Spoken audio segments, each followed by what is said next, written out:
Lumipad siya sa bangin, sa wakas ay mapunta. Ngunit anong uri ng lugar ito?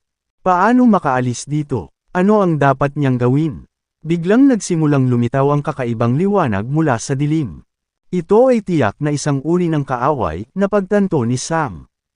Ang dalawang babaeng ito kaya talaga ang mga matandang kasosyo ni Betty na napunta dito katulad ng ginawa ng lalaki. Naaamoy nila ang lalaki 1 milya ang layo, at sinabi sa kanila ng animal instinct na sunggaban siya. Sa rate na ito, ang lahat ay mapupunta lamang sa isang bagay.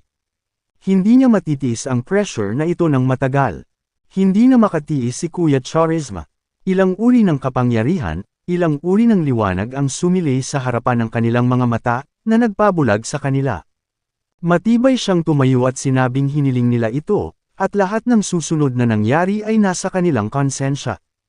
Tinakpan ng bida ang sarili sa isang pinkish na aura at binalaan sila na huwag masaktan sa kanya mamaya. Siya ay nagtrabaho ng perpekto sa kanyang mga kawani ng Buddha. Ilang saglit lang ay nawala na ang kulay lavender sa balat ng dalaga at nakaramdam na sila ng kakaibang init. Pareho silang walang naintindihan kung paano sila bumalik sa dati nilang estado, kung ano ang nangyari sa kanila noon, isang tabing ng lihim. Marami pang tanong si Sam, gustong malaman kung nasaan sila at kung paano makaalis dito, pati na rin kung bakit magkapareho sila ng pananamit, tulad ni Betty. Inihagi sila ni Betty dito pati na rin si Sam, sabi ng nasa kaliwa, Queen ang pangalan niya, at Luna ang blonde sa kanan. Nag-perform sila kasama si Betty. Nataranta ang tingin ni Luna at nagtaka kung bakit na-control ng kaibigan nila ang mga zombie at ikinulong sila dito. Hindi rin lubos na naiintindihan ng bata ang motibo ng dati nilang kaibigan, kung bakit ganoon ang pakikitungo nito sa kanila. Una nang naunawaan ni Queen na si Betty ang hindi gaanong sikat sa kanila, ngunit ngayon ay dinaig siya ng inggit. Hiniling sa kanya ni Luna na huwag sabihin iyon, ngunit ang bayani mismo ang nakakita ng katotohanan dito, at nangangahulugan ito na sila ay nakatakdang dalhin siya sa kanyang katinuan. Walang mood sa kanila dahil hindi nila tinuturing na kalaban nila si Betty, dahil ang alam lang nilang kumanta at sumayaw. Hindi, sabi ng bida, kung wala sila ay hindi gagana ang kanyang plano.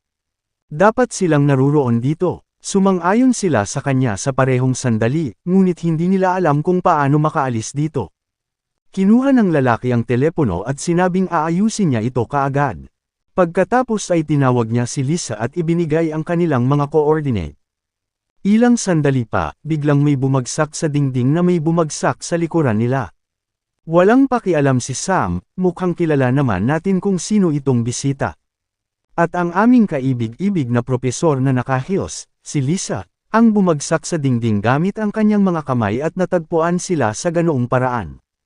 Ang mga babae ay namangha sa kanilang lakas, at gayon din sa kanilang walang kapantay na kagandahan, na nagpakilig sa iyo. Hindi natuwa ang guro sa mga babaeng ito. Ito ay hindi para sa wala na siya ay tumingin sa kanila na may tulad na kaila-hilakbot na hitsura. Sa mismong sandaling iyon, tumingin siya sa kanya at nagtanong kung bakit palagi siyang nakakahanap ng mga dilag. Sinagot niya ito na nakasulat sa kanyang kaluluwa, pero hindi mahalaga. May plano siyang talunin si Betty, ngunit kailangan nilang magtulungan. Kinabukasan, ang mga nakatayo ay napuno din ng mga patay na tao, tumatango-tango at tumatalon mula sa kanilang mga upuan sa bawat pagbabago ng ritmo. Tinuro niya ang mga ito at nagpasalamat sa kanilang suporta mula sa mga tagahanga, na nagsasabing mahal na mahal kita. Ngunit biglang nagbago ang kanyang pressure nang marinig niya ang isang pamilyar na boses sa kanyang likuran. Sino ito? Isang hindi inaasahang pagpapakita ng mga matatandang miyembro ng grupo. Matagal nang hinihintay ng fans ang duet na ito. Nabigla siya. Ang kanyang mga katunggali ay nakaalis sa bitag. Paano nila ginawa? Sino ang tumulong? Pero walang sumasagot sa mga tanong niya. Nagpasya silang ipakilala ang mga bagong miyembro ng grupo. Ang unang ipinakita ay si Lisa, na may kawili-wiling palayaw na Lisa. Talagang nahihiya siyang lumabas sa gayong damit. Gumawa ng sensasyon ang mga bagong miyembro ng grupo. Nagsimulang maghiyawan ang mga manunood sa sigasig. Sa kanilang lahat, si Betty lang ang hindi natuwa, hindi naiintindihan kung bakit nila inoccupy ang stage niya. Dito ay tinanong ng isang batang babae na kilala namin si Betty kung tatanggapin niya ang hamon mula sa bagong grupo. Ngunit hindi itatago ng ating mayabang na pangunahing tauhang babae ang kanyang potensyal, na sinasabi na hindi sila karapat-dapat na hawakan siya ng kandila pagkatapos ng lahat. 2 taon na siya sa entablado. Ngunit sa likod ng takip ng pagmamataas, ang kulay abong dilag na ito ay nagtatago ng kanyang pag-aalala. Siya ay namumukod tangi kaysa sa iba sa kanyang napakarilag na mukha at nagawa niyang pasayahin si Betty. At siya ay may isang mahusay na figure. Maraming tao ang nangangarap ng isa. At eto parang ang Diyos na mismo ang nagregalo sa kanya. At kaya huwag mawala ang iyong espiritu, sabi ng mayabang na mang-aawit, sinampal ang sarili sa mukha. At idinagdag niya na lahat ng mga tagahanga ngayon ay kanya, kaya ang tagumpay ay nasa kanyang panig. Sa kanyang matamis na boses, nais niyang maakit ang atensyon ng mga tagahanga sa kanyang sarili. Humingi siya ng kanilang suporta. Narinig siya ng lahat ng nakatayo. Sinigaw nila ang pangalan niya pabalik, debosyon iyon. Nagsimulang sumili ang tiwala sa kanyang mga mata. Ang hindi mabilang na mga tagahanga ay nasa kanyang panig. Sa sandaling ibuka ng dilag mula sa bagong grupo ang kanyang bibig, tumigil ang aking puso sa lugar. Napuno ng makalangit na boses na ito ang buong stadium. Laking gulat ni Betty sa pagkanta nito, para siyang nagising ng madaling araw sa isang malungkot na bahay sa gitna ng kagubatan. Isang mainit na simoy ng hangin na may amoy ng mga daisies ang dumampi sa kanyang mukha.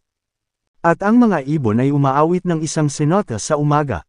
Isa itong performance. Hindi siya sinigawan ng mga manunood habang sinusubukan nilang pakinggan ang kanyang immature na boses. Ngunit sa parehong oras, ito ay mas kahanga-hanga. Ang mga tapat na tagahanga ni Betty ay nagsimulang humanga sa boses ng bagong artista. Walang nakakaalam ng kanyang pseudonym, ang kanyang pangalan. Lamang namin hulaan na ang aming mga bayani ay nagpasya na ibahin ang anyo sa isang batang babae sa kanyang kagandahan at pagkanta kasanayan. Nag-aalala siya sa sobrang atensyon sa bagong singer. Bakit siya sinisigawan ng mga fans niya? Bakit tinawag nila siyang Madonna? Oras na para simulan ng totoong palabas, kung saan ipapakita ng ating mga babae kung paano akitin ang iyong madla. Ang kanilang mga galaw ay ganap na nahasa. Mukha silang kamangha-mangha. Hinding-hindi sila malalampasan ni Betty. At lahat ng panlabas na kagandahan ay pinatingkad ng awit ng ating bayani, na humahaplos sa tainga. Sinisigaw ng mga zombie ang pangalan ng bagong miyembro. Hindi nila mapigil ang humanga sa bawat salita ng mga kanta. Nagsimulang mawala ng pag-asa si Betty. Ano ang nangyayari? Nagtataka siya. Hindi na siya mahawakan ng kanyang mga paa. Ito ay isang kumpletong kabiguan. Ilang minuto lang ang lumipas para makamit ang kanyang pagkatalo. Wala siyang naintindihan. Mga tagahanga niya sila. Bakit nila siya pinagtaksilin? Bakit kailangan niyang pagdaanan ang lahat ng ito? Biglang may humawak sa ulo niya. Wala siyang ideya kung ano o sino ang gumagawa nito. And there she stood, the one who took everything from her. Nanalo sila, at kung gusto niyang mabawi ang kanilang dating atensyon, kailangan niyang tulungan silang iligtas ang mundo. Malinaw sa kanya na nawala na ang pagiging mapagmataas na iyon. Sa harap ni Sam ay nakatayo ang isang ganap na sirang babae na handang gawin ang lahat. Ang iba pang mga kalahok ay inspirasyon nito, na nagsasabi na ang lalaki ay napaka-interesante. Lumipas ang kaunting oras, at ang aming bayani sa dressing room ay sabik na bumalik sa kanyang karaniwang hitsura. Kung alam niya na maraming tao, nag-conjured siya ng mas maliliit na suso. Ngunit ang lahat ng ito ay hindi napakahalaga. Siya ay lumiliko sa kanyang sarili. Sa napaka-inconvenient na sandaling iyon, pumasok si Betty sa silid, may gustong malaman mula sa kanya. Naunawaan niya mismo kung gaano kalungkot ang sitwasyon niya, dahil huminto ang pagbabago sa gitna, at pumasok siya.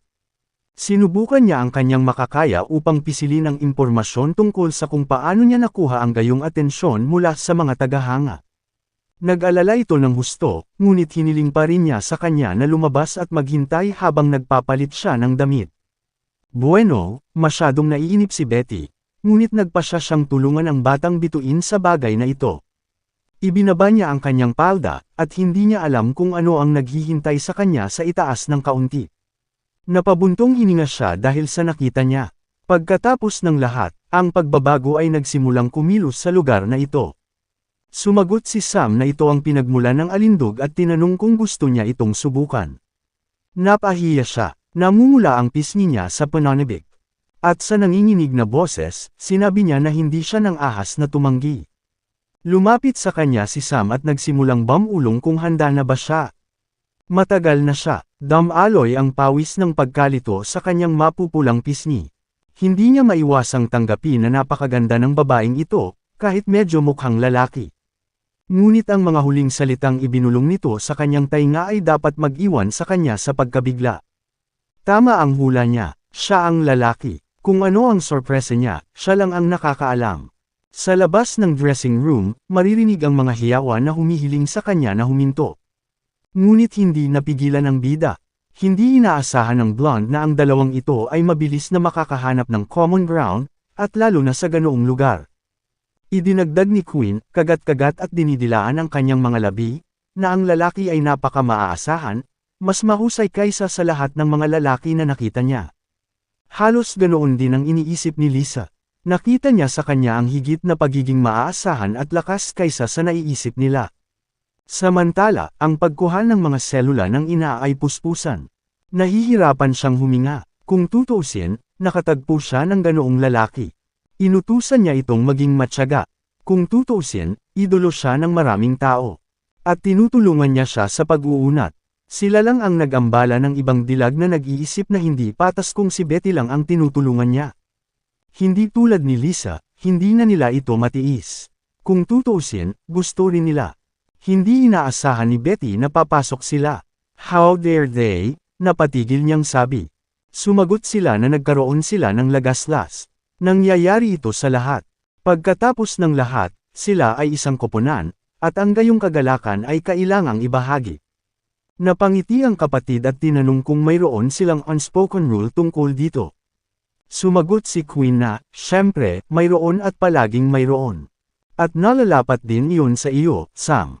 Sumagot ang blonde na maaari niyang ituring itong isang reward para sa mga nagawa niya, ngunit hindi niya dapat sabihin sa kanyang mga tagahanga. Kung hindi, baka magalit sila. Well, since everything is working out this way, isa lang ang nasa isip ng lalaki ngayon. Ngayon, magkakaroon sila ng malawakang komprehensibong physical training session kung saan lahat ng miyembro ng grupo ay lalahok. Makalipas ang ilang oras, kumakalat ang balita tungkol sa konsyerto na iyon, at patuloy na tinatalakay ng mga estudyante ng mismong akademyang iyon ang mga bagong kalahok. Sa panahong ito, dumating si Betty sa lab at nagpakilala sa magkapatid, sinabing sasali siya sa kanilang proyekto. Dagdag pa ni Lena, wala siya sa entablado at hindi niya sila fans, kaya hindi na kailangang magpakilala sa kanila ng ganoon kangas. Pagkatapos ay naglagay si Inga ng ilang sariling salita, nagtatanong kung gusto niyang gamitin ang mga ito para bumuo ng kanyang fanbase. Naguluhan si Betty sa mga salitang sinabi ng malupit na magkapatid. Hindi niya maintindihan kung bakit ganito ang pakikitungo nila sa kanya. Pagkatapos ay ipinasok ni Sam ang kanyang 2 sentimo, sinabi na sa wakas ay napansin niya ang kanilang pagkakamag-anak at na sila ay napakalupit at hindi nagtitipid ng mga tao. Agad na bumaling si Inga sa kanyang pinakamamahal na si Sam, pinatutunayan ng kanyang sarili na ang lahat ay ganap na mali. At sinabi ni Lena na hindi pa niya nakitang nahihiya ang matanda. Walang oras para sa mga argumento para sa bayani. Napagtanto niya na ang impormasyon tungkol sa ikatlong pasyente ay kailangang ibunyag, na nangangahulugan na ang oras upang lumipat ay dumating na. Si Inga lang ang nagsabi na wala na silang mapupuntahan. Ang 0 ng ikatlong pasyente ay siya. Hindi maintindihan ni Sam kung bakit hindi niya sinabi sa kanila ang tungkol dito, kung bakit naging ganito ang lahat. Sa katunayan, gusto niyang mabuhay ng mas matagal. Hindi niya ito kayang tanggapin. Ang kaibigang si Sam ay labis na natakot para sa matanda, kung ano ang ibig sabihin ng kanyang mga salita. Sumagot siya na ang virus kina Betty at Lisa ay tumigil sa pagbuo sa isang maagang yugto, ngunit sa kanya, ito ay umabot sa utak. Muntik nang mabitawan ni Lena ang kanyang sigarilyo, ibig sabihin, kung kukuha sila ng mga sel mula sa katawan ni Betty o Lisa ay magiging maayos ang lahat. Ngunit ang mga maternal cell lamang ni Inga ang nasa utak. Yan ang hirap, ganyan siya mamamatay. Napansin ng matanda na tama ang kanyang kapatid. Siya ang magiging dakilang doktor na magliligtas sa mundo. Kahit anong inis nila sa isa't isa ay hindi makayanan ni Lena ang sinabi ng kapatid, dahil puro kalokohan ang sinasabi nito. Hindi na hinintay ni Lena ang pagsang-ayon ng kanyang kapatid. Makakaisip siya ng solusyon sa problemang ito. Sinabi ni Sam na tiyak na hindi inaasahan ni Inga ang pag-aproba mula sa nakababata. Kung tutuusin, kapatid niya siya. Naiintindihan niya ang lahat. Malaki ang utang niya kay Lena, at ito lang ang paraan para mabayaran niya ito. Walang maaaring mag-alala, tiyak na darating siya bukas. Kinabukasan, hinintay ng mga batang babae na magsimula ang operasyon para sa kanila. Nagtatanong kung handa na ba si Inga para dito, kung maaari ba silang maghintay ng kaunti pa. Sinabi niya na sila ay naghintay ng masyadong mahaba, ang virus ay hindi magpapatawad ng sinuman, at isang araw ay makakarating sa utak nina Betty at Lisa. Sa wakas ay tinanong ni Sam ang panganay kung may huling-hiling siya. Susubukan niyang tuparin ito. Gusto ni Inga na siya ang maging lingkod niya. Wala na siyang ibang inaasahan dahil wala siyang kakapusan sa pagpapatawa. Biglang lumipad si Lena sa operating room, ibinagsak ang pinto at sinabing nakaimbento siya ng isang bakuna. Hindi makapaniwala si Inga sa sinabi niya. Siya ay nawala ng maraming oras at nakaisip lamang ng baligtad na proseso. Nagsimulang ipaliwanag ni Lena na ang masamang virus na ito ay kumokontrol sa libido ng carrier. Kung nakakaranas siya ng sexual na pagpapasigla sa loob ng mahabang panahon, isang hormone ang ilalabas kung saan maaaring gumawa ng bakuna. Ngayon, sa wakas natalo na ni Lena ang tandang ito. Nag-aalala si Sam kung gagana ito. Ngunit sumagot ang nakababata na kailangan nilang subukan ito. Kung gayon, ano ang ibig sabihin ng sexual na pagpapasigla sa loob ng mahabang panahon? Tanong ni Sam. Biglang napatingin sa kanya ang mga babae na para bang kakainin siya ng buhay. Gusto niyang tumakas sa mga ito dahil hindi niya kayang hawakan ang mga ito ng 3 beses, kahit pa isa-isa. Ngunit sa harap ng kanyang mukha ay nakatayo si Lena, na sa isang kamay ay pinigilan ang duwag bago siya makatakas. Pagkatapos ay tinanong niya ito kung gusto niyang talikuran ang responsibilidad sa gayong mahirap na sandali. Tinalian ng mga batang babae ang tanga. Sinabi na si Inga ang mauna, dahil siya ay nasa mahirap na sitwasyon, at hahawakan nila siya sa ngayon. Sa wakas, sinabi niya sa kanya na huwag masaktan. Pagkatapos ng lahat, ginagawa nila ito upang iligtas ang mundo. Si Inga ay nasa ecstasy. Nagsalita siya ng may mabigat na paghinga tungkol sa kung paano hindi siya malilimutan ng sangkatauhan. Nadama ni Betty ang hindi kapani-paniwalang responsibilidad na ito ng mas mahusay kaysa sa iba, na nalulugod sa kasiyahan. Lumipas ang 4 na buong oras, sa wakas ay natapos na si Betty at sinabing turn na ni Lisa. Masakit para sa propesor na panoorin ito. Naisip niya na kailangan ng hanggal na magpahinga, kung hindi, mukha na siyang bangkay na pinulot ng mga buwiter sa isang malungkot na buhangin. Sinabi sa kanya ni Inga na hindi siya mahina para sumuko. Nagpapanggap lang siya. Pagkatapos ay humingi siya ng serum kay Lena, na nagsabi sa kanya na mag-ingat, dahil baka hindi niya ito mahawakan, dahil ito ay isang pang-eksperimentong sample. Nang tawagan ni Inga ang kanyang nakababatang kapatid, hindi na siya nakaramdam ng disgusto pagkatapos noon. Ito ang unang pagkakataon. Ang espesyal na serum na ito ay lihim na ginawa at dapat naganap na maglagay muli ng enerhiya. Matapos ang pagpapakilala ng sample na ito, nabuksan niya ang kanyang mga mata ng bahagya, at nagsimula siyang bumuo ng ilang mga sensasyon. Parang may mga apoy na nagsindi sa kanyang paligid, na nagbibigay sa kanya ng enerhiya, na parabang nagising ang isang sinaunang at mapanganib na hayop.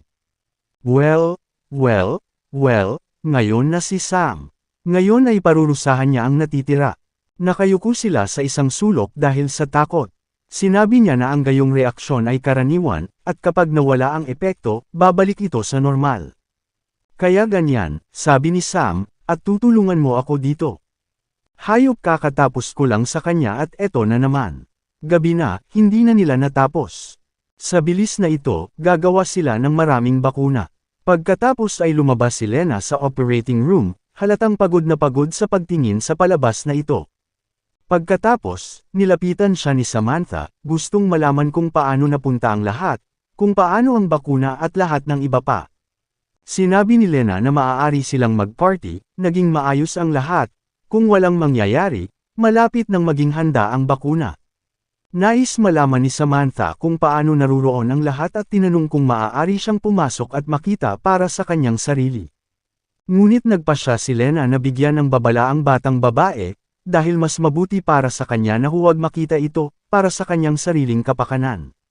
Samantala, si Inga ay nagpupumilit na panatilihin ang kanyang katalinuhan tungkol sa kanya at humingi ng tawad sa kanya sa huling pagkakataon. Ngunit hindi siya nasaktan, sabi niya, na may pagmamalaki na nakatayo sa tabi ng bintana at tumitingin sa bayan sa gabi. Pero para sa kanya, napakabata pa ng gabing ito. Bago ito, siya ay nagparaya sa kanila at ngayon sila ay magpaparaya sa kanya. Maraming oras ang lumipas mula noong gabing iyon, isang buong buwan. Ang katapusan ng mundo ay dapat na magwakas. Nagsimulang mamukadkad ang mundo tulad ng bulaklak na ito. Ang mga batang babae ay nagsimulang bumalik sa kanilang karaniwang estado.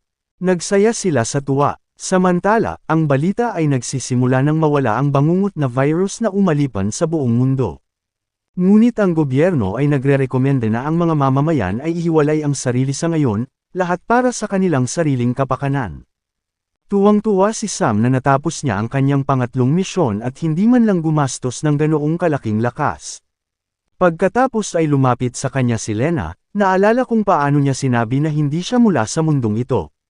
Totoo ba ito? Dagdag pa ni Inga, nagtatanong kung gusto niyang iwan sila sa ganoong katangahang dahilan. Hindi rin natuwa si Lisa sa mga salitang ito. Ngunit natapos ang gawain dito.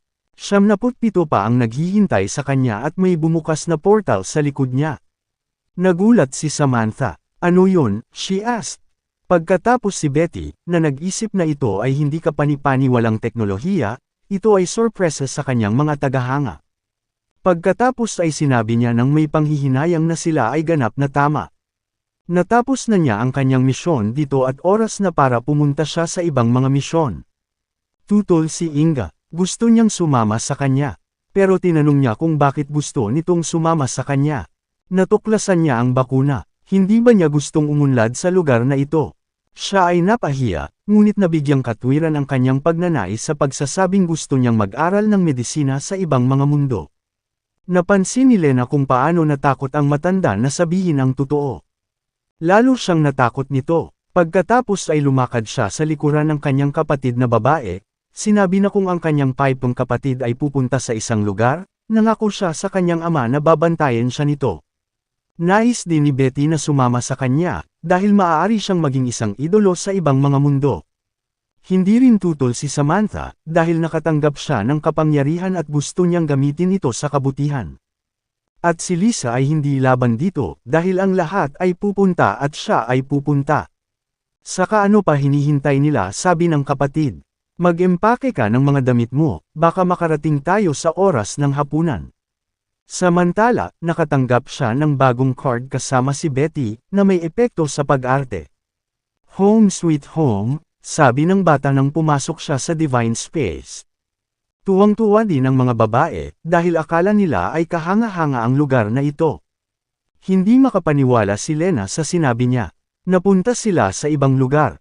At nagulat si Inga na hindi naman maliit ang kompetisyon dito. Hindi sina Inga at Lena ang unang magkapatid na kambal dito. Halimbawa, sina Maggie at Siri, na matagal nang naghihintay sa kanilang pinakamamahal na si Sam. Tuwang-tuwa si Ate Meg na nanalo siya sa argumentong ito. Malinaw na hindi masaya si Siri. Hindi maintindihan ng kapatid kung may kompetisyon ba sila habang wala siya. Sa katunayan, pinagtatalunan ng magkapatid na babae kung ilang babae ang dadalhin ng babaeng ito. At nahulaan ng mas matanda na higit sa 4 ang sigurado. Galit na galit si Siri sa kanya. Hindi ba niya kayang itago ang kanyang kabayo sa kanyang sarili? Anong Casanova? Katwiran niya ang kanyang sarili sa pagsasabing hindi niya mapigilan ang kanyang sarili. Iyon lang ang nature niya. Pagkatapos ay tinanong ni Lena kung anong uri ng mga damit ang kanilang suot. Isang uri ng cosplay club o isang bagay. Nagpa siya si Meg na pagtawanan ang bayani sa pagsasabing may ganoong pangangailangan. Hindi niya nagustuhan ang biro na ito. At nagpa siya siyang ipaliwanag sa kanila ang lahat mula sa simula ng kanyang paglalakbay. Lumipas ang maraming oras at sa wakas ay ipinaliwanag niya ang lahat sa lahat. At ngayon ay makakapagpahinga na siya ng ilang minuto. Ngunit biglang, sa wala kahit saan, lumitaw ang isang batang babae na may magagandang binti, na nagpasya na batiin ang bayani sa isang bagay. Ito ang kasama naming engkanto, na tuwang-tuwa na natapos ko ang mahirap na gawain ito. Pero bakit ang laki niya? Malamang, nagulat din siya gaya ko. Kung hindi, ano ang ikinagulat niya sa pagdating niya? Nagulat din siya kung bakit bigla siyang nilagyan ng tubig ng bastard na ito. Sa wakas, tinanong niya siya kung bakit siya nagulat. Nakita na niya siya dati. Tinanong siya ni Sam kung siya ba ang nagkataon na kasama sa maliit na sistemang diwata. Bakit napakalaki niya? Tumugon siya sa pagsasabing naapektuhan ang kanyang laki ng antas ng lakas ng may-ari, at ang kanyang kapatid ay nakatapos na ng 3 misyon. 3 buong gawain, tanong niya. At hindi ko na namalayan ang paglipas ng oras. Tama, sabi niya. But she added, naaalala ba niya ang unang pagkikita? Kaya pagkatapos ay ginampanan niya ang bayani, pinipili ang unang katangian para sa kanya. Pero hindi niya akalain na may lalahad niya ang potensyal ng charisma. Hindi niya maintindihan kung bakit sinubukan nitong saktan siya noon, kung ano ang motibo, kung ano ang kanyang mga layunin. Naunawaan ng diwata ang kanyang mga taktika. Gusto niyang gamitin ang mga babae para makamit ang tagumpay. Pagkatapos ay nagpasya siyang turuan siya ng isang aralin para dito, ngunit ginawa lamang itong mas mahusay.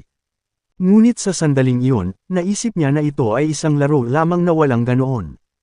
Pagkatapos ng eksperimentong ito, napagtanto niya na ang kanyang martir ay tinatrato ang kababaihan ng buong katapatan. At ngayon ay umaasa siya sa kanyang tulong. Walang alinlangan siyang pumayag na tulungan siya. Ngunit sa hindi malamang dahilan, sinimulan niyang iunat ang kamay sa kanya. Bigla naman niya itong hinawakan sa pisngi. Ano ang pinaplano niya? Nagtaka ang diwata. Bigla siyang naglagay ng bote sa bibig niya at sinimulang pilitin siyang uminom. Well, makinig sa kanya, sabi niya. Siya ba talaga ang nagpasya na parusahan ako? Ngayon ay parurusahan kita. Namula ang buong mukha niya. Hindi niya maintindihan ang ibinigay nito sa kanya. Anong klaseng inumin? Iyon ay alak ng akasya. Nais niyang ibigay ito sa ilang kagandahan. Ngunit dahil ang diwata ng 1,000 mundo mismo ang dumating sa kanya, ibinigay niya ito sa kanya. Nagsimula siyang magsalita sa paraang imposible, dahil kabilang siya sa sistema. Ngunit hindi niya kukonsintihin ang mga ganoong pahayag. Tinakpan niya ang kanyang bibig, sinabi niya na siya ay pag-aari, tulad ng sistema sa laro. Tulad ng biglaang paglapit nito sa labi niya, hindi man lang niya ito inaasahan. Pagkatapos ng isa pang marathon, natanggap niya ang kanyang mga ilegal na puntos. Pero nagtataka siya kung bakit mas marami pa sila. Tumugon siya sa pagsasabing galing sa kanyang katawan ang mga salamin na ito at mas mabuti na huwag na niyang gawin ito. Wow, bug sa laro yan, natutuwang tanong ni Sam. Magiging kasalanan kung hindi ito gamitin. Dapat natin itong gamitin ng mas madalas. Hiyang-hiya siya sa paraan ng pakikitungo niya sa sistema. Mapapatawad ba siya nito? Mabagyo ang gabi. Humikab siya at tinanong kung nasaan ang paborito niyang diwata. Sabay silang natulog. At narito siya. Pero bakit ang liit niya? Paano ba yan nasaan ang kagandahang iyon mula sa gabi? Hindi niya maintindihan, tulad ng hindi namin maintindihan, kung bakit siya naging napakaliit. Kahapon lang siya naging ganito kalaki. Sumagot ang diwata na kasalanan niya ang lahat. Na sobrang lakas niya kahapon, at kailangan din niyang ibalik ang perang kinita niya dahil sa pagkakamali.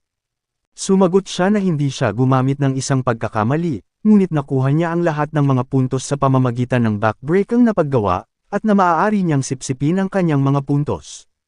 Bueno, hiniling mo ito, sabi niya nang may pagkahuli. Sa pagkakataong ito ay magiging mas mahirap pa sa inaakala niya. Kumpiyansa siyang sumagot na matagal na rin siyang nakatira dito, kaya handa siya sa anumang bagay. Biglang nagsimulang lumitaw ang isang portal sa ilalim ng kanyang puwitan nang hindi niya inaasahan. Siya ay sumigaw sa kanya upang bigyan siya ng oras upang maghanda, ngunit huli na ang lahat. Sa pagkakataong ito, natagpuan niya ang kanyang sarili sa ilang sinaunang nayon sa kagubatan. At ano ang kailangan niyang maranasan ngayon? Sa mundong ito, kakaiba ang lahat. Sa mismong nayon na iyon, nakatira lamang ang mga lalaki na mukhang napakahirap, hindi katulad ng mga babae. Isang babaeng mahilig sa digmaan ang nagtanong sa kanyang mga kapareha kung nakakolekta sila ng tribute para sa buwang ito. Nakiusap siya sa mga babae na huminto, dahil kinuha na nila ang lahat ng mayroon sila sa nayon. Pagkatapos ay hiniling sa kanya na mag-iwan sa kanila ng butil, dahil kailangan pa nilang mabuhay. Ayon sa kanya, ang mga kababaihan dito ay ilang uri ng mga Diyos na may malaking titik, at sila ay mas malakas kaysa sa mga kalunos-lunos na lalaki. Ni hindi sila naglakas loob na kausapin sila. Mas mainam na bigyan sila ng butil sa mabuting paraan. Biglang sa gitna ng lahat ng lalaki ay may tumayong muscle na lalaki at sinabing babae sila pero mas malakas pa rin. Wow! Nagulat ang dalaga, lumabas daw ang isang matapang na lalaki na nagpakita ng karakter. Itinutok niya ang kanyang kamao sa masungit na babae, sinabi na ito ay isang bagay ng buhay at kamatayan. Tanging ang kamao niya na puno ng adhikain ay hindi napigilan ng matagal. Sinira ng isang haplos ang lahat ng pressure niya. Pero hindi niya napigilan ang sampal nito, hindi man lang siya nakapag-react dito. Isang pag-atake ay napakalakas kaya ang malaking lalaki ay natamba sa lupa. Ayon sa pinuno, ang pangalan ng lalaki ay Queen. Pagkatapos ay iniharap ng batang babae na may dayami sa kanyang bibig ang kanyang mga kondisyon. Maaring ibigay lang nila sa kanila ang butil, o pumatay siya ng ilang lalaki para lahat ay may sapat na pagkain. Ang iba pang mga kasosyo ay hindi nagbigay ng pakialam sa mga mahihinang ito, na sinasabi na ang mga walang kwentang tao ay hindi kailanman magiging mas malakas kaysa sa mga babae. Mga taong walang kwenta talaga.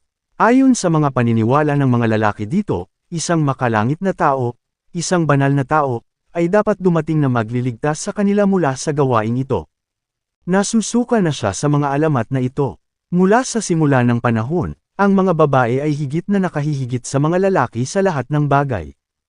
At parang tawanan ang mga kwento nila. Pagkatapos ng kanyang mga salita, ang aming kaibigan ay nahulog mula sa langit. Nagkatotoo nga ba ang alamat? Ang mga lalaki ay maaaring magsaya.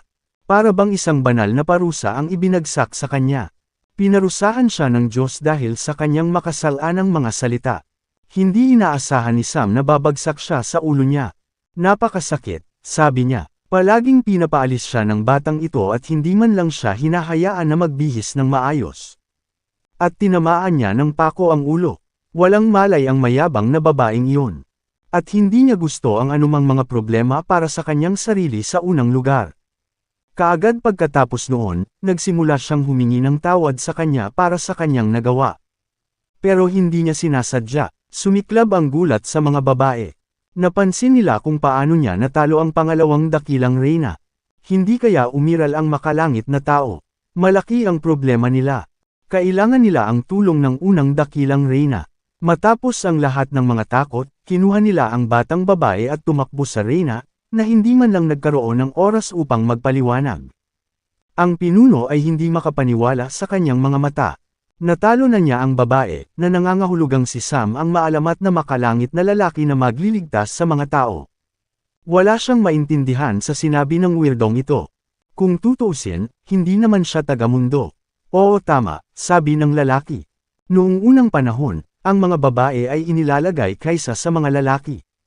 Ngunit sa kanilang nayon, mayroong isang alamat na ang kanilang tagapagligtas, isang makalangit na tao, isang mensahero, ay darating. Sa lumang mundo, mayroong dalawang Diyos. Sama-sama, pinanatili nila ang balanse sa makasalanang mundong ito. Noong unang panahon, ang mga bathala na ito ay nagkaroon ng away sa isa't isa. Ang dalawang ito ay isang Diyosa at isang Diyos. Sa pagitan ng labanan ng pag-ibig at puot, nagpasya ang Diyos na hatiin ang kapangyarihan ng Diyos sa 5 bahagi at ikulong sila sa kanyang mga alagad. Pagkatapos nito, ang balanse ay ganap na nawala.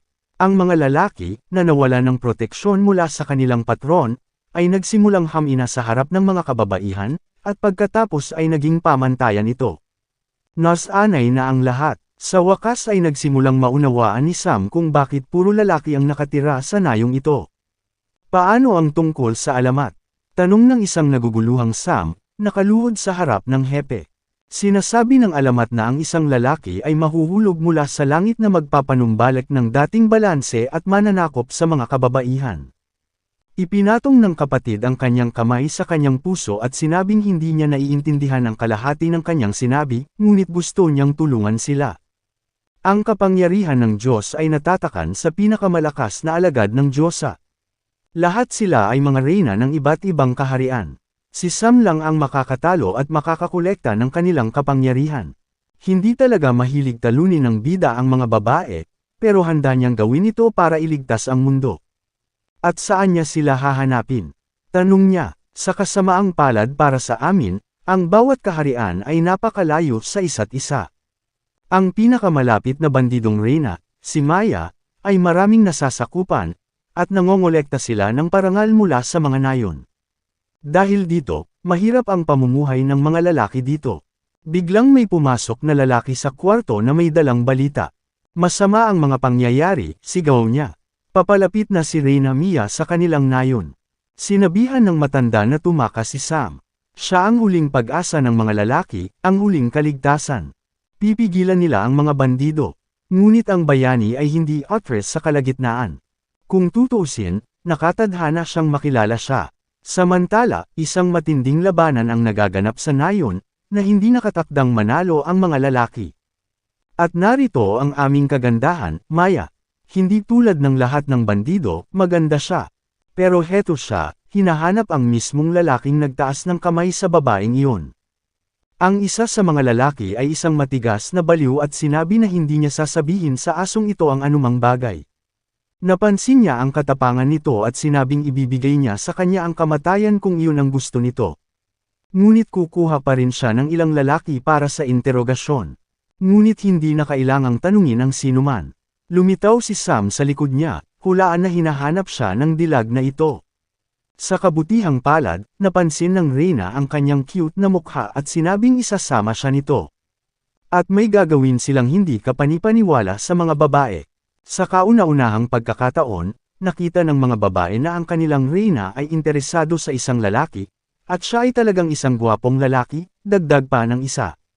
Sinabi rin niya na magagawa niya ang lahat ng gusto niya sa kanya, sa kondisyon lamang na matatalo siya nito. Hindi man lang naisip ni Maya na umatras, dahil naiintindihan niya na hindi ito makakalaban sa kanya. Nagsimulang isipin ng mga babae na siya ay isang tulala. Kaya napagdesisyonan niyang hamanin ang reyna ng bandido, kahit gwapo ito. Siya ay tulad ng isang damas, sinabi niya. Palagi siyang magaling sa pagwagayway ng kanyang dila. Nagsimulang maging bastos si Sam, saka idinagdag, takot nga ba siyang tanggapin ang hamon niya? Hinding-hindi ito mangyayari. Siya ay hindi kailanman natatakot sa isang lalaki, at kaya niya itong itumba sa isang kamay. Well, ipakita niya kung ano ang kaya niya. Nagsimula siya sa kanyang signature move sa sword fencing. Hindi siya aalis. Isang pagkakataon na manalo matapos ipahayag ang pag-atake, nawala siya sa harap ng kanyang mga mata. Tingnan mo ang bilis. Kaya niyang i-surprise. Ilang saglit lang ay nasa likod na niya ito. Ni hindi niya napansin kung paano siya nakarating doon. Nagulat ang mga babae. Hindi nila inaasahan na kahit sino sa mga lalaki ay makakalaban. Ang bilis daw nila. Sa kanyang pag-atake, mapunit lamang niya ang tali sa kanyang neckline. Nagulat siya. Magagawa niyang pasayahin siya, sabi niya. Sinabi niya na hindi niya kailangang magpigil dahil inilagay niya ang kanyang espiritual na enerhiya dito. Sa espada, tanong niya. Yung nabasag lang nung tinamaan siya. Hindi siya makapaniwala sa kanyang mga mata. Kung paano naging ganito ang kanyang espada. Bakit ito ay napakarupok? Sumagot siya na hindi kailanman matatalo ng isang lalaki ang isang babae. Ganyan ang batas ng langit. Kahit na ang iyong espada ay mas mabilis kaysa sa kidlat. Ngayon ay turn na ng bandidong Reyna. Nag-iipon siya ng nakakatakot na enerhiya sa kanyang kamay, na nagpapakalat sa hangin. Ayan siya, tiyak na mas mabilis kaysa sa kidlat. Mas mabilis kaysa sa lahat dito. Isang sandali, at wala na ang kalaban. Isang suntok lang ang natamo niya, ngunit hindi niya nagawang tumayo. Masyadong malaki ang kanyang kapangyarihan. Behold the difference between us, sabi ni Maya. This is the power of the gods. From this moment you belong to me, guwapo. Ngunit ayaw sumuko ng kapatid. Tumayo siya mula sa pagkakaluhod at sinabi sa kanya na bigyan siya ng 3 araw. At kung hindi siya magtatagal noon, magagawa niya sa kanya ang anumang gusto niya. Tinanong niya ito kung bakit siya dapat magbigay ng konsesyon sa kanya. Ang kanyang desisyon ay ang batas, at walang ibang paraan. Biglang nakialam sa labanan ng isang matandang lalaki at nagpasya na isulong ang kanyang taya. Susuportahan nila si Sam kung hindi siya mananalo noon. Binigyan nila ang reyna ng walang hanggang panunumpa na sila ay magiging mga alipin ng kanyang kamahalan. Nais din ng iba na makipagsapalaran, dahil mas mabuti kaysa magtiis sa buong buhay nila, naniniwala sila sa makalangit na tao. Hindi man lang siya natuwa dito, ngunit nagpasya siyang manahimik. Halatang nagustuhan niya ang proposal na ito. Pumayag naman si Maya. Nagkaroon sila ng 3 araw. Sa 3 araw, kung hindi siya magpapakita sa kanyang ari-arian, personal niyang kakatayin ang buong nayon. Pagkaalis nilang lahat, nilapitan ni Sam ang matanda at sinabing minamaliit niya ito. O sa halip, hindi niya alam na may ganoong agwat sa pagitan ng mga kasarian, na parang panuntunan ng mga Diyos. Kahit gaano pa siya kalakas, hindi siya mananalo. Kaya't paano niya ito matatalo sa loob ng 3 araw, nagpa siya ang pinuno na magtanong. Sinabi ni Sam na nambobola lang siya at gugugol siya sa susunod na 3 araw sa bahay para mag-isip ng paraan para manalo. Agad na nagsimulang magpanik ang mga lalaki, na nangangahulugang lahat sila ay nataranta. Hindi na sila makakatakas. Si Sam lang ang positibo, dahil sa lahat ng problema, walang sinuman ang walang solusyon, at nagtanong kung may katangian ang reyna. Naunawaan ng matanda na ang ibig niyang sabihin ay kahinaan. Napakalakas ng pagmamataas ng isang ito. Isang araw ay tumakas sila sa nayon. Nadapa siya at nakaramdam ng sobrang hiya. Agad siyang umalis. Pagkatapos ay mahimalang nakatakas sila sa kamatayan. Ang ganoong kagandahan ay mayroon ding isang cute na kahinaan. Tiyak na magagamit ito laban sa kanya. Sa wakas, lumitaw ang kumpiyansa at tagumpay sa kanyang ulo. Sinabi niya na naisip niya ang lahat, ngunit kailangan niya ang tulong ng nayon. Lumipas na ang ilang araw. Ang buong estate ay malamang na naghihintay sa pagdating ng kanilang mandirigma, na tiyak na matatalo sa kanya. Noong mga oras na iyon, nagpasya si Maya na maligo ng mainit. Sa ganitong anyo ay mas kaakit-akit siya. Ngunit nakikita pa rin niya ang bastos na lalaking ito na paulit-ulit na inuulit na pag-aari niya ito. Hindi siya makapaniwala at mula noon ay hindi nawala sa kanyang isipan ang imahe ng lalaking iyon. Sa sandaling iyon, ang pangalawang reyna ng bandido ay sumabog at sinabi sa kanya ang tungkol sa kakaibang balita mula sa nayon na iniulat sa kanya ng mga scout. Binato ni Maya ang kanyang sarili ng tuwalya at tinanong kung nakatakas na sila sa nayon. Dagdag pa ng bandido, hinding-hindi sila magtatago sa kanila. Ngunit ang mga kakaibang hiyawan ay natakot sa kanya. Napansin niyang nahulog ang lalaki sa bandido nang hindi inaasahan at nawalan siya ng malay. Bukod dito, may kasama pang 4 na magagaling na reyna. Hindi niya kailangang matakot, ngunit ang mismong tuwalya na iyon ay nagpababa sa kanya at nahulog sa magandang balat ng reyna sa isang hindi komportableng sandali. Agad siyang namula at sinimulang takpan ng kanyang anteng-anteng, inutusan siyang tumalikod. Kaya inihatid kami sa isang nayon kung saan nagsasanay ang aming bayani kasama ang mga taga-nayon. Ang lahat ng hiyawan na ito ay nangyayari dahil sa mga lalaki, na tuwang-tuwa na sa wakas ay natapos na niya ang mga ito. Kaya lang bakit lahat sila nakahubad? Ito ay kakaiba. At sa kanyang kamay ay may nakalatag na kakaibang espada na may talam na kulay dugo. Nagpasalamat siya sa lahat ng tumulong sa kanya. Oras na para sa malaking labanan. Mahimbing na natutulog ang may reyna habang may pamapalo sa gong sa ganoong kaga. Galit na galit siya na may nang-ahas na mang-istorbo sa kanyang mahimbing na pagtulog. Napasigaw siya at ibinagsak ang pinto ng estate. Gumising ka at umawit, aking sinta. Naparito ako upang manakop, sinigawan niya siya at hinampas ang gong. Hindi makapaniwala ang ibang mga babae na dumating ang gwapong ito. Ni minsan ay hindi pa nila nakikilala ang mga lalaking tulad niya sa kanilang mga panaginip, tanong niya. At dahil dito ay ginaisang niya siya. Pagod na siyang mabuhay. Ikanaway ni Sam ang kanyang misteryosong talam, na sinasabing halos masaktan siya sa mga sinabi nito. Nagpatuloy siya sa pagiging bastos at nagpas siyang itanong kung ito ba talaga ang kanyang bagong sandata. Medyo maikli ang talam mo. Sinagot siya ng bayani na ang pangunahing bagay ay tiyak na hindi haba, ngunit ang lakas, bilis, at pamamaraan ay makakatulong sa anumang labanan. Nagsimulang takpan ng mga babae ang kanilang mga mukha upang hindi ipakita ang kanilang mga emosyon. Napahiya sila kung may nangyari, at palagi niyang inulit na dapat niyang maunawaan na ang isang lalaki ay palaging mas mahina kaysa sa isang babae at hindi siya maaaring saktan. Sa ngayon ay makikita mo ang aking bagong kapangyarihan at magmadali patungo dito. Ginawaran niya ito ng kidlat. Dapat ay wala na kahit isang buhay na lugar na natitira sa kanya mula doon. Pagkatapos ay sinabi niya na siya ay ganap na tama. Ni hindi niya naramdaman ang suntok. May isa lang pero hindi niya intensyon na saktan siya. Ano ang ginawa niya? Paano niya siya matatalo? Pinitik niya ang kanyang mga daliri at ang buong blouse nito ay punit-punit. Iyon ay ilang kapangyarihan. Tinakpan ni Maya ang kanyang dibdib gamit ang kanyang mga kamay at tinanong kung ano ang pinaplano ng halimaw at bastos na ito.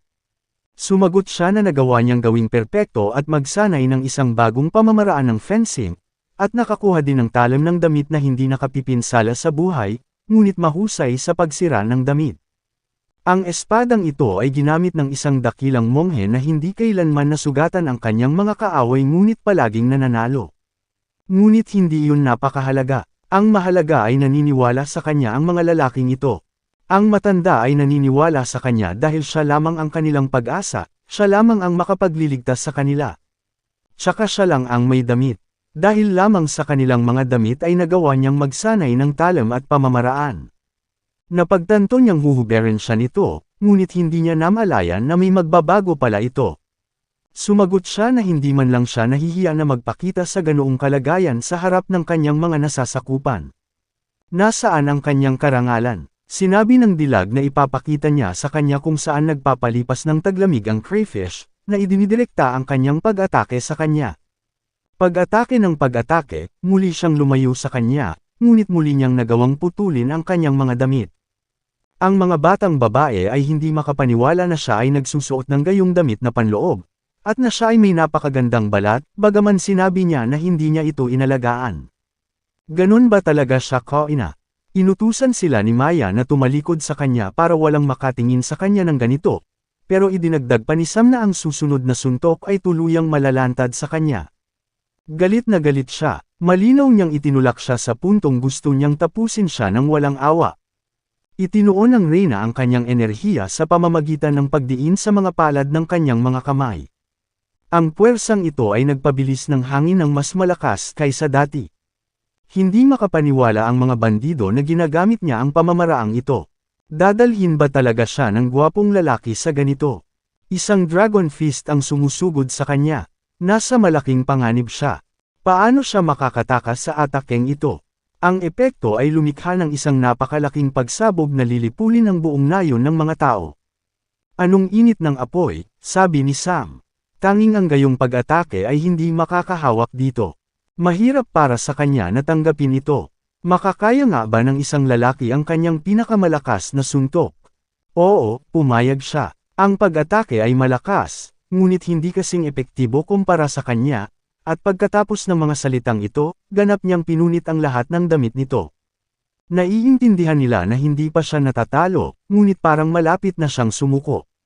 Nakakahiya, hiyang-hiya siya, namula siya at halos walang gustong sabihin.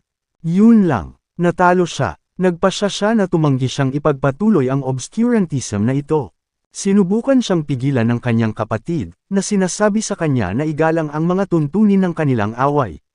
Ngunit narito ang problema, hindi siya nakarating sa oras. Napahinto siya ng pinto at tumakbo siya palayo sa pervert. Bagsak ang ilong, lihim na natawa si Sam sa inasal ni Maya na nagsimulang umiyak dahil sa pagkatalo. Biglang, sa likuran niya, narinig niya ang galit na boses ng isang pulutong ng mga batang babae na determinadong sirain siya. At ito pala, may mga galit na babae na nakatayo sa likuran niya, at umaasa na siya na hindi siya papatayin ng mga ito sa ginawa niya. Pero may nangyaring mali, napaluhod sila, na lumikha ng malakas na dagandong sa lugar. Simula noon, umiiyak na ang mga babaeng ito sa harapan niya. At lahat ay dahil gusto nilang patahimikin ng bayani ang Reyna. At pagkatapos ay magagawa nilang matupad ang alinman sa kanyang mga kagustuhan. Matamis siyang tumawa at sinabing kahit papaano ay malulutas niya ang problemang ito, at kasabay nito ay napagtanto niyang kahit gaano pa kalakas ang isang babae, nananatili itong babae. Bago pumasok, binalaan niya ito sa pamamagitan ng pagkatok sa pinto na parang isang tunay na ginoo. Ang gusto lang niya ay magsalita, ngunit ayaw siyang makita ng dalaga at itinaboy siya, nagtago sa lahat sa ilalim ng kumot. Ngunit hindi napigilan ang kanyang panggigipit. Lumapit pa siya, matanda pa raw siya. Nakakapag-usap sila ng mahinahon. Hindi siya nag-react sa mga sigaw nito at pinagpatuloy ang pagtanggal ng kumot. Mula sa labas, hindi mo malalaman na napaka-vulnerable niya. Pero sa totoo lang, hindi pa rin niya mapigilan ang kanyang mga luha. Ngunit hindi ito ang bida. Tumingin siya at namangha kung bakit hindi pa rin ito nakakapagbihis. At sa isip niya, iniisip niya kung gaano kaganda ang figure niya. Matapos maramdaman ang kanyang masamang tingin, nagpasya si Maya na agad na maghatid ng isang mapusok na sipa. Pulang-pula siya, nakatalukbong ng unan. Sinabi niya kung gaano kasaya si Sam dahil pinahiya siya nito. Ipinagpatuloy ng masungit na kasama ang kanyang pang-aakit, sinabi na imposible lamang nakahihiya ng gayong magandang babae. Hindi siya makapaniwala sa sinabi nito at sinubukang sabihin na sinisikap niyang pakalmayan siya. Ngunit ang lahat ay ganap na naiiba, at nais ni Sam na patunayan ito.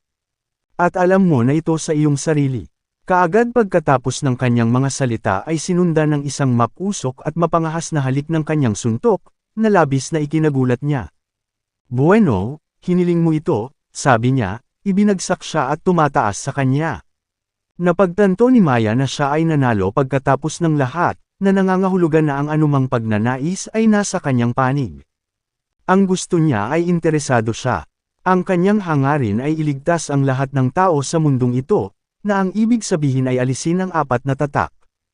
Pero paano? Ang kanyang hitsura ay nagpapaniwala sa kanya sa walang katotohanan na alamat na ito tungkol sa isang makalangit na tao, ngunit hindi niya ito matutulungan sa anumang paraan sa kanyang kahilingan.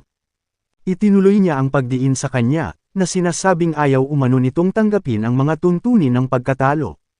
Sa katunayan, ang lahat ng mga seal ay nasa loob ng kanilang mga katawan, at upang alisin ang mga ito, kailangan mong magsagawa ng isang napakakagiliw-giliw na ritual. Tila, hindi pa rin niya maintindihan kung anong ritual ang sinasabi nito. Ang kagandahan, nahihiya at nakatingin sa malayo, ay nagsasabi na ang ritual na ito ay nangangailangan ng lakas ng lalaki upang damanak ang kanyang dugo.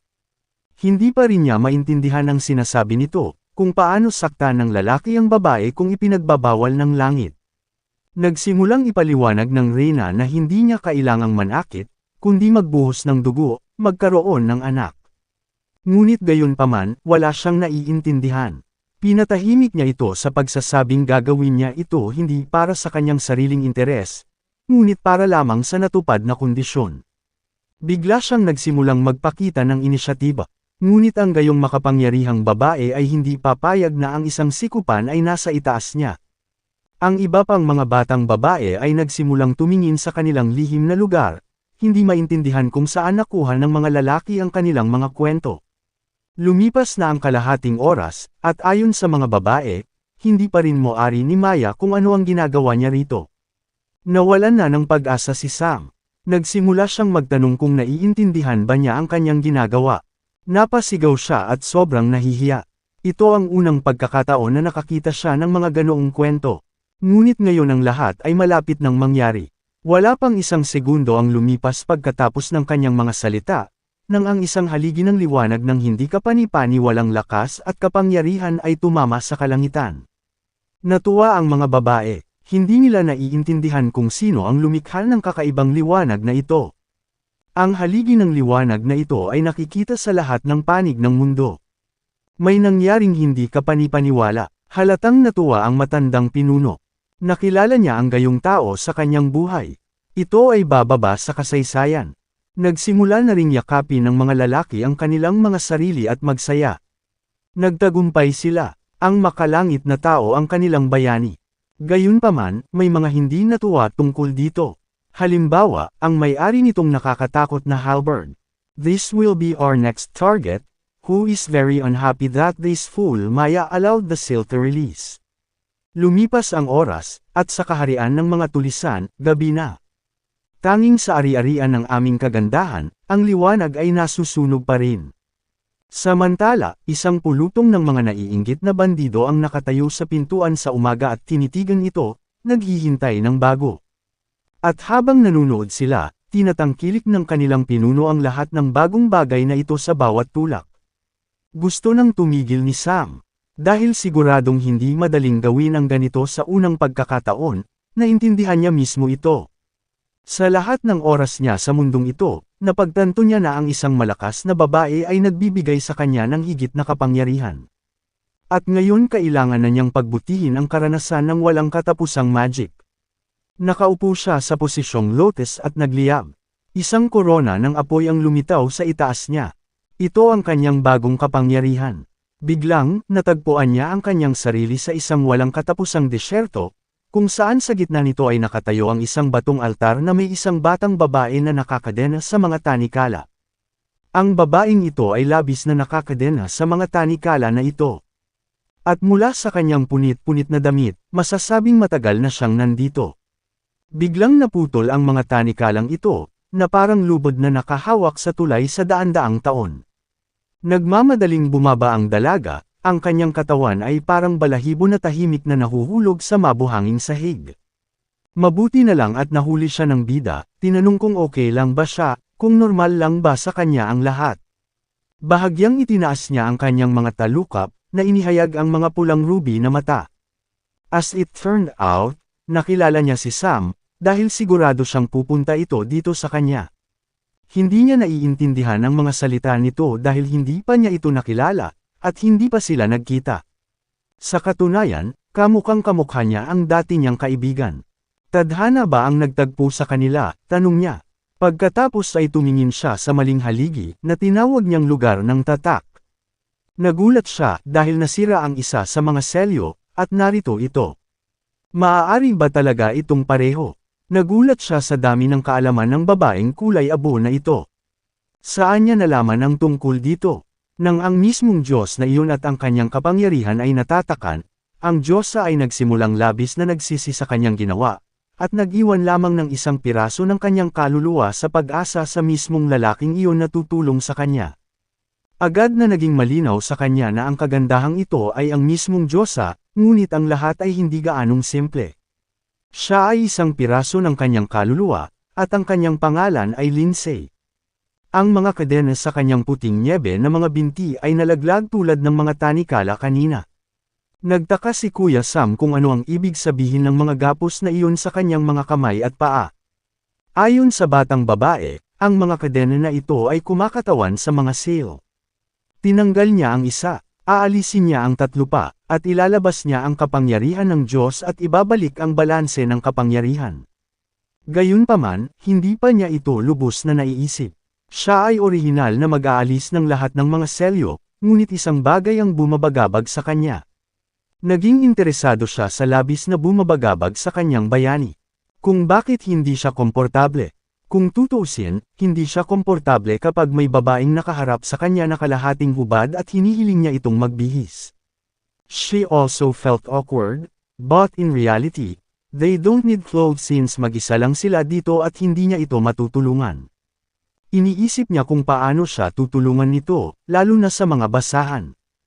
Hinawakan niya ang kanyang dibdib gamit ang kanyang daliri, na nagsasabi na siya ay nagsasanay ng mga diskarte na magpapakain sa kapangyarihan ng parehong mga Diyos. Ngunit walang balanse sa mundong ito at siya lamang ang makakatulong sa kanya dito. Agad na naniwala ang bida sa kanyang mga sinabi dahil parang totoo ito, ngunit paano niya ito matutulungan? Sinabi ni Lindsay na alam niya ang isang lihim na pamamaraan ng dual cultivation, kaya kung gagamitin nila ito, kung gayon ay maa-absorb ni brother ang kapangyarihan ng Diyosa. Sinimulan niyang malaman kung paano siya tutulungan nito, ngunit handa na ba siya para sa pamamaraang ito? Para sa kanya, siya ang minamaliit, dahil siya ang nasa lugar ng selyo, at si Lindsay ay may kakayahang gumawa ng mga bagay dito na hindi niya pinangarap sa katotohanan. Gayunpaman, naiintindihan niya na halos hindi niya kayang mag-isa, kaya gumawa siya ng isang bagong pamamaraan ng yugto ng buwan na lilikha ng ilang kopya ng Diyosa. Ang kanyang kumpiyansa ay walang hangganan, dahil kahit ang tatlong ito ay hindi makakasama sa kanyang paboritong aktibidad. Ngunit tiyak na hindi ito ang katapusan, dahil sinabi niya sa kanya na isang tunay na pagsubok ang naghihintay sa kanya sa likod niya. Hindi ka panipaniwala, sa likod niya ay may 12-dosenang, kung hindi man daan-daang mga dilag na nakatayo sa isang hilera, na naghihintay sa kanilang turn. Pagtalikod niya ay umakyat agad ang dugo sa ulo niya. Ito ay isang tunay na bangungot. Paano niya nakayanan ang ganoong dami? Sa kanyang pagtulog, nasubukan na niya ang ika-24 na kagandahan. Hindi na siya gising kahit kailan. Well, dumating na ang sandali. Ang antas ng walang katapusang mahika ay nadagdagan sa ika-6 na antas, na dati nang gustong makamit ni Sam, ngunit hindi ito magawa. Pero may mali dito. Pagkatapos ng double cultivation technique, bumuhos ang mga sinag ng liwanag sa ari-arian. Naisip ng mga babae na maaari itong gawin ng isang lalaki. Biglang may sumulpat na kamay ng lalaki mula sa pinto na sinundan ng brutal na boses. Nagulat si Sam na ang daming babaeng lumapit sa kanya. Nagningning siya ng napakalawak na liwanag, ngunit gusto niyang subukan ang kanyang mga bagong kapangyarihan at kakayahan sa mga bandidong ito. Sa pamamagitan ng pagdaragdag na ang bawat batang babae na gustong makaramdam ng isang babae ay maaaring pumunta, mas naakit niya ang pansin sa kanyang sarili. Hindi maintindihan ng mga bandido ang sinasabi ng lokong ito. Wala pa silang narinig na katulad nito. Ang hindi kasiya siyang katangian ng mundong ito ay ang hindi nakikipag-ugnayan sa isa't isa, at wala silang pangunahing kaalaman, iniisip ito ni Sam. Ngunit nagpasya siyang kumilos ng iba. Lahat ng mga babae dito ay mararamdaman din ng kanilang pinuno. Nagpasya ang pangalawang reyna na mauna, dahil hindi niya alam kung ano ang mga hindi nasisiyahan sa desisyon ng kanang kamay ng ulo. Nais din nilang mauna. Ang kanang kamay ay tama para sa isang dahilan. Upang maging una, at kung hindi mo gusto ang isang bagay, maaari mong lutisin ang lahat sa isang paraan, sabi ni Clara. Sinagot siya ng dalaga sa pagsasabing hindi siya natatakot sa kanya. Sabi ni Sam na may buntot, hindi na kailangang mag-away. May sapat na para sa lahat, at maaari silang pumunta ng tatlo. Pagkatapos ay lumingon sa kanya si Clara at nagtanong sa kanya. Tuluyan na siyang nawala sa takot, saka idinagdag na makikinig lang sila sa kanilang amo, at isa lang siyang kaawa-awang tao. Bago siya makatapos, ang lahat ng mga batang babae ay tumayo sa tatlong hanay at naghintay sa pila. Nagulat si Clara, ngunit inakala ng mga babae na natalo ni Sam ang reyna, ibig sabihin, siya ang namumuno. She never dared to think na lahat ay papanig sa lalaki ng ganoon kabilis. Naging interesado pa rin siya sa kung paano niya haharapin ang tatlong babae ng sabay-sabay.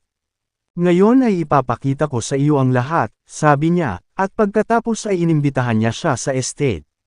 Dalawa ang natambana, ang isa ay halos hindi humihinga, at ang pangalawa ay natutulog na sa ikapitong pagkakataon, at ang huli at pinakamalakas ay nanatili. Maraming butil ng pawis ang dumadaloy sa kanyang mukha, ngunit mas gusto niyang ipakita kay Clara. Hindi pa rin lubos na naiintindihan ng ating bida kung ano ang pakiramdam ng pagiging isang babae, ibig sabihin ay hindi siya sapat. Sa wakas, pagkaraan ng ilang oras, lumabas sila na may mga paa na umaalog-alog. Hindi pa nakaranas ng ganito ang mga babae. Nagsimula silang mahalin ang kanilang buhay para sa gabing iyon. Nagulat ang mga bandido sa kalagayan ng dalaga, mas naging brutal ang kanilang interes, at hindi maipaliwanag sa mga salita ang kanilang pagnanasa. Bilang karagdagan, ang isang bayani ay tumingin sa labas ng bintana, na nais ng higit pa, na umaasa ng isang bagong pangkat ng mga kagandahan. Gusto siya ng buong nayon. Hindi man lang siya ng ahas na umasa na magkakaroon ng ganoong kaguluhan para sa kanya mag-isa. Alam niya kung gaano katagal ang gabi niya ngayong gabi, at kung matatapos na nga ba ito. Gayunpaman, para sa ilang mga tao noon ay umaga na. Hindi napansin ng ating Maya kung gaano kabilis natapos ang gabi. Masyadong overwhelming ang kahapon kaya nakatulog agad siya nang matapos ito. Sa sandaling umalis siya sa estate, nakita niya ang isang kakilakilabot na hindi maisip kahit sa panaginip. Bago niya iniharap ang kanyang mga kaso, kalahating hubad, ngunit walang nasugatan. Biglang lumitaw ang salarin ng kaganapan kahapon, na nagpasya na huwag gisingin ang ulo, dahil siya ay natutulog ng mahimbing. Hindi mahalaga sa kanya ang ginawa nito sa kanyang mga inosenteng babae. Ito ay isang tungkulin para sa kanya, dahil tinanong nila siya ng may labis na kasiyahan, at hindi niya maaaring tanggihan ang mga magagandang babae. At bakit hindi ito gustong marinig ng ating pinuno? Gusto nga ba ng ating pinagmamalaki na reyna na sa kanya lang si Sam? Hiniling sa kanya ni Maya na huwag magdala ng katarantiduhan mula sa isang masakit na ulo patungo sa isang malusog. Mas mabuting sabihin na niya ang susunod niyang gagawin. Sumagot siya na sisirain niya ang natitirang mga selyo, ibabalik ang balanse sa mundo. Pagkatapos ng sagot, nagpasya siyang sumama sa kanya. Ngunit hindi maintindihan ni Sam kung bakit gusto niyang gawin ito. Namula ang kanyang buong mukha, ngunit sumagot siya na hindi siya maaaring naroroon, dahil natalo siya, at nais niyang makita kung ano ang gagawin niya sa iba pang mga reyna. Ngunit paano ito posible? Tanong ni Clara, talaga bang iiwan sila ni Mrs. Maya? At ano ang gagawin nila kung wala siya? Pero totoo, ayaw nang magnakaw ng mga babaeng iyon, pero hindi na nila alam kung paano pa ang gagawin. Well, laging may solusyon si Sam sa anumang problema. Sa kanyang kaso, ang mga bandido ay hindi na muling mag-iisip tungkol sa pagkain at tirahan. Dahil dito, napunta sila sa mismong lugar na muling mabubuhay na may mga bagong kulay kasama ang mga bandidong ito. Sa pagkakita ng napakaraming bagong bisita, hindi nagulat si Siri kung paano nakahanap ng napakaraming babae ang freak na ito. Tuwang-tuwa ang mga babae nang makita ang lugar na ito. Napakaganda dito, sa kanilang opinyon. At ang lalaki ay hindi nagsinungaling sa kanila, tulad ng nangyari. Binati sila ni Maggie, hindi na raw nila kailangan pang isipin ang pagkain at damit. Ito ay isang tunay na paraiso. Hindi makapaniwala si Clara at ang iba pa. Ganyan ba talaga ka-simple? Sigurado sila na mayroong ilang uri ng huli. Sa katunayan, siya ay. Dito niya sila tuturuan na pasayahin ang kanilang Panginoon. Namula ang nakababatang kapatid sa gulat, totoo ba? Tanong niya sa matanda. Kinumpirma niya ang kanyang mga salita. At sa pagbabalik ni Sam, tiyak na masusurprise siya ng mga ito sa isang bahagi ng kasiyahan, sabi ni Meg. Samantala, ang pangunahing aksyon ay magaganap sa isang napaka-gray na estado. Ang ganap na walang kulay na mga pader ay nagpapulala lamang sa larawan ng mga kulay abo na masa sa kalangitan. Sa mismong sandaling iyon, maraming tao ang papunta sa lungsod, at binuhusan sila ng nakakainis na ulan. Nagpasya si Sam na tanungin ang kanyang kasama kung ang kanilang target, ang pangalawang may-ari ng kapangyarihan ng Diyos at ang selyo, ay nasa lungsod na ito. Kinumpirma ni Maya ang kanyang mga salita at pagkatapos ay idinagdag na siya ang namamahala sa lungsod na ito, at ang kanyang pangalan ay Cindy. Inayos ang kanyang sombrero, tinanong niya kung maaari siyang ipakilala ni Maya, dahil sila ay mga kasamahan. Hindi ganoon kadali ang mga bagay kay Cindy. Siya ay napaka-irritable at walang kabuluhan, at hindi pa sila nag-uusap sa anumang paraan noon. Bukod dito, nang ahas siyang hamakin ang isang mahusay na eskrimador noon, kaya ang kanyang imahe ay lubhang mapanganib. Nagsimula itong maging bastos sa kanya, sinabi na si Maya ay irritable rin at walang kabuluhan, mas malambing pa. Ngunit sa kanilang linya, ang mga bagay ay hindi gaanong kalmado. Nagpasya ang mga tanod na huwag papasukin ang matanda. Wala siyang sapat na pera para makapasok. Sumagot siya na sa kanyang pag-ungol, hindi bababa ang presyo. Tumakbo si Sam sa matanda at nagpasyang tulungan siya pagkatapos ng lahat. Ang mga matatanda ay nangangailangan ng tulong. Mabilis niyang ipinahayag ang kanyang kawalang kasiyahan, dahil dapat igalang ang matanda, at maaari siyang makapasa ng libre. Kung tutuusin, hindi naman siya mangangalakal. Bilang tugon, itinuro niya ang karatula sa itaas, na nagsasabing ang mga batang babae ay may libreng pagpasok, ngunit ang mga lalaki ay kailangang magbayad ng 12 barya upang makapasok. Tradisyon na ito, ngunit maaari niyang bigyan ng diskwento ang ating bayani kung nagustuhan niya ito. Ngumisi siya ng walang kwenta sa alok nito, na para bang naghahanda siya ng isang napaka-interesante na sorpresa para sa kanya. Nagkidlat ang mga mata niya habang ginagamit niya ang face charm technique para mahulog siya sa ilalim ng kanyang kontrol. Parang may tumama sa ulo niya. Umakyat ang dugo, nadagdagan ang pressure sa kanya. Ang teknolohiya ay hindi nabigo. Siya ay nasa ilalim ng kanyang kontrol. Kaagad pagkatapos nito, siya ay naging mas mabait at naghintay ng mga utos mula sa Panginoon, na nag-utos sa kanya na humingi ng tawad sa matanda. Lumapit siya, yumuko, at humingi ng tawad sa kanyang inasal. Hindi nagustuhan ng kapatid ang ganoong paghingi ng tawad. Gusto niya ng higit na sinseridad, humihiling na tanggalin ang baluti sa harap ng kanyang lolo. Hubad na hubad itong tumabi sa kanya at buong katapatan na humingi ng tawad sa matanda.